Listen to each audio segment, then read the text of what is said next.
Assalamualaikum warahmatullahi wabarakatuh. Di video kali ini kita akan mereview singkat aplikasi KineMaster 6.0.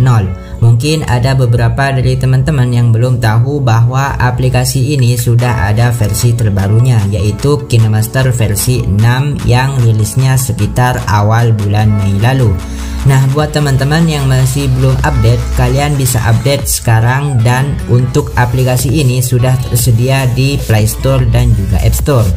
Nah, awalnya saya sebenarnya kurang tertarik untuk bikin video kali ini. Kenapa? Karena kalau saya lihat ya, untuk KineMaster versi 6 ini tidak terlalu banyak berubah. Maksudnya dari fitur untuk editing videonya. Paling yang banyak berubah itu cuman dari tampilan halaman awalnya saja. Oke, buat teman-teman yang masih belum klik tombol subscribe, tolong diklik dulu dan nyalakan tombol lonceng notifikasinya. Dan tanpa berlama-lama, jadi ini adalah video review singkat aplikasi KineMaster versi 6. Oke, jadi ini adalah aplikasi KineMaster yang sudah saya update ke versi terbaru, yang mana kalau kita buka tampilannya dia berubah menjadi potret atau memanjang ke atas. Dan berbeda dengan versi sebelumnya, itu kan modenya masih landscape atau melebar ke samping. Terus di bagian di sini ada beberapa pilihan menu, dan di bagian atas adalah isi dari fitur tersebut. Yang pertama di sini kita akan coba dulu menu mix atau menu pertamanya.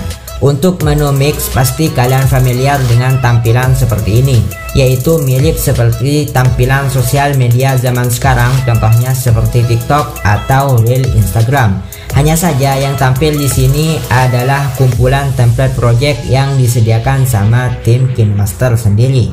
Terus di sini kita bisa kasih like kalau kita suka dengan templatenya. Terus kita juga komen, nah seperti ini. Terus kita juga bisa share. Barangkali kita mungkin pengen ngasih tahu templatenya menarik kepada teman kita. Terus kalau kita pengen gunakan templatenya, cukup klik saja tombol pakai. Saya curiga untuk kedepannya kayaknya kita bakalan bisa upload video kita di halaman ini. Kenapa saya bisa bilang begitu? Karena di sini kalau kalian lihat di pojok kanan atas, di situ ada tombol lapor atau report. Nah, kenapa sih KineMaster harus bikin tombol seperti ini, sedangkan video atau template yang ditampilkan di sini itu kan sudah disediakan sama tim KineMaster sendiri. Yang artinya semua yang ada di sini harusnya sudah masuk seleksi sama tim KineMaster, yang pastinya sudah bebas dari hal-hal yang tidak menyenangkan gitu. Nah, jadi untuk tombol report ini kayaknya sih bakalan bisa dipakai buat nge-report video yang nantinya bakalan diupload sama user KineMaster. Ditambah lagi di sini ada tombol kayak like, comment, dan share. Dan menurut saya agak mubazir gitu jika hanya dipakai untuk nge-like dan komen si template dari KineMaster sendiri.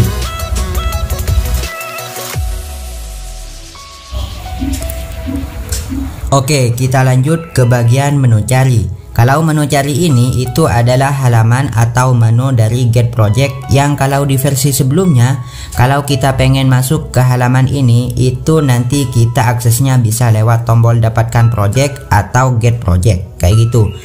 Jadi di halaman ini kalian bisa cek banyak pilihan project yang bisa kalian gunakan. Terus kalian juga bisa buka di bagian kategori di atas ini. Kalian juga bisa cari templatenya di bagian pencarian. Misalnya saya ingin mencari template dengan tema rumah. Nah, nanti dia akan muncul template project yang ada hubungannya dengan rumah. Oke, kurang lebih seperti itu.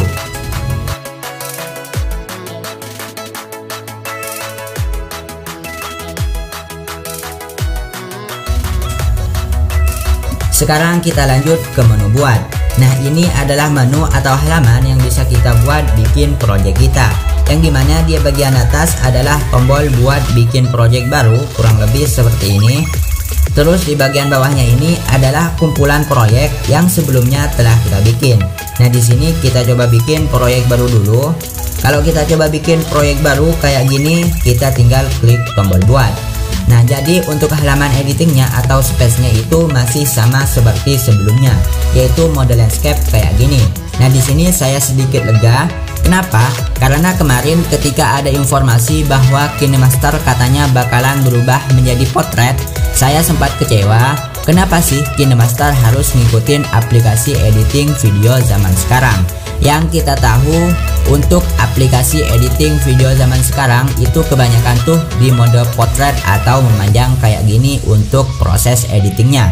Nah, menurut saya sendiri editing video itu lebih enakan di mode landscape kayak gini. Karena memang mode landscape lebih enak aja gitu untuk ngedit video daripada mode potret. Itu sih menurut saya, tapi ini masih kembali ke selera masing-masing. Nah, untuk halaman editingnya kemarin saya sudah buka-buka sih. Kayaknya gak ada penambahan apapun gitu dan gak ada perubahan. Untuk fiturnya pun kayaknya gak ada fitur yang baru untuk halaman editingnya. Palingan di sini yang bisa saya notice itu cuman untuk di bagian tampilannya, yang menurut saya di sini untuk warnanya itu lebih kontras aja dibandingkan versi sebelumnya gitu.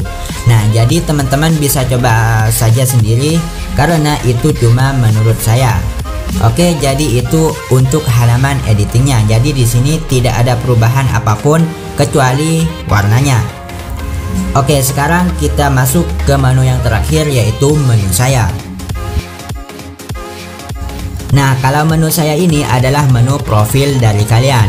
Di sini sudah ada profil saya yaitu @zainurarifin. Nah, kalau kalian baru update biasanya sih kalau kalian klik di menu saya itu nanti kalian mesti disuruh kayak registrasi dulu buat akun kalian supaya nanti tampilannya akan seperti ini. Nah, di sini ada @zainurarifin atau username kita. Nah, makanya di sini salah satu alasan juga kenapa saya curiga bahwa halaman mix ini nanti bisa kita pakai buat upload video kita, karena di sini ada user kita sendiri kayak gitu. Yang dimana kayaknya nanti untuk username-nya bakalan muncul di bagian sini kayak gitu, kayak sosial media zaman sekarang. Oke, jadi di bagian atas ini keterangan biodata atau profil kita, dan di bagian bawah ini adalah kumpulan proyek yang sebelumnya telah kita like. Contohnya nih, misalnya saya like video ini, nanti dia otomatis bakalan ada di sini.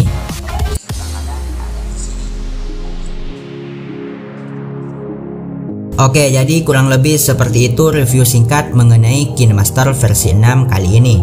Nah, menurut saya untuk kali ini memang tidak terlalu banyak perubahan, khususnya di fitur untuk editing videonya. Karena kemarin saya berharapnya sih KineMaster versi 6 itu bakalan gimana gitu, ada fitur yang menarik, ternyata ya nggak ada. Yang paling berubah cuma tampilan awalannya saja. Itu pun kalau kita lihat tadi halaman awalnya juga masih belum sempurna, alias itu masih tahap awal. Karena tadi ada beberapa tombol dan juga fitur yang arahnya kayaknya masih belum jelas kayak gitu. Nah, menurut kalian sendiri bagaimana tanggapan kalian mengenai KineMaster versi 6 kali ini? Silahkan tulis di kolom komentar. Oke, terima kasih buat teman-teman yang udah nonton video ini sampai akhir. Dan jangan lupa kalian tinggalkan like dan share video ini ke teman-teman kalian. Sampai jumpa di video saya selanjutnya. Wassalamualaikum warahmatullahi wabarakatuh.